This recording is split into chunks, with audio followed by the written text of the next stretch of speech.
Hello everyone, let's take a look at this D chord. Now if you look at the diagram that's right above here, you're going to see that if you hold your guitar in front of you, just like I'm holding it in front of me, I'm looking at it.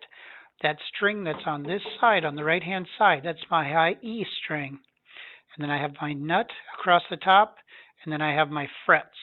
So I'm going to pretend that I'm going to take that photo there of that D chord, and I'm going to cut it out and stick it right here.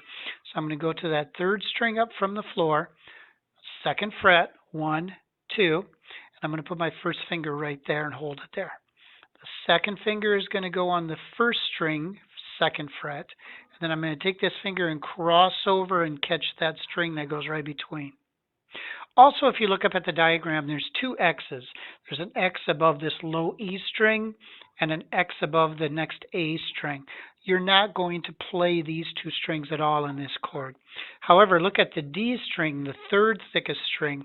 That one has a 0 above that string. So that means you will play it even though you don't have a finger on it. So you're going to play it. And you're going to play 4 strings in this chord. Now, if you're like me, when I started a few years ago, and every other single student that I've started before in the past, you will probably sound like this.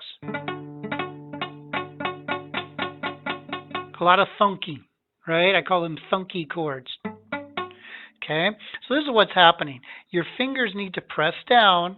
Remember, the vibration of the string is going to start on the fret and vibrate all the way to the bridge.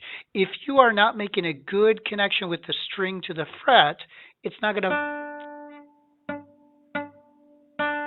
to vibrate well. Watch me as I play this note right here, and I'm going to gradually release my finger off the string. See that? It just stops vibrating because it loses contact with that fret. So if you ever have a note that's not playing well, check to make sure you're squeezing the strings hard enough.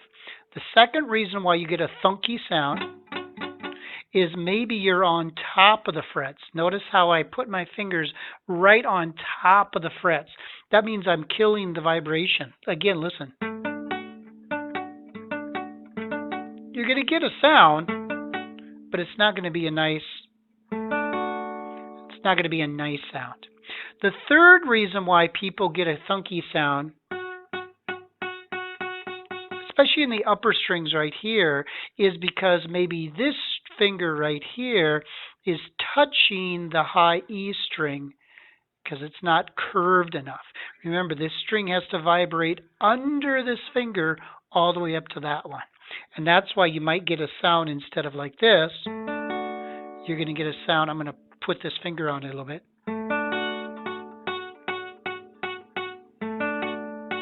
See that? I got this one really pushing down hard. It's making a nice sound, but because I'm laying this down, I get that sound. Okay, so my point to you is never give up. You're going to get it. I remember how much I struggled at first too. And all my students, whenever they start, it's just a common thing. Look up any guitar teacher online on YouTube or anything, and they're all going to tell you the same thing. Your fingertips are going to hurt a little bit at first, and you're going to feel frustrated because you're not getting a really good sound, but don't give up. Don't give up. All right, so work on that, and then I'll see you in the next slide with the next videos where you can practice these.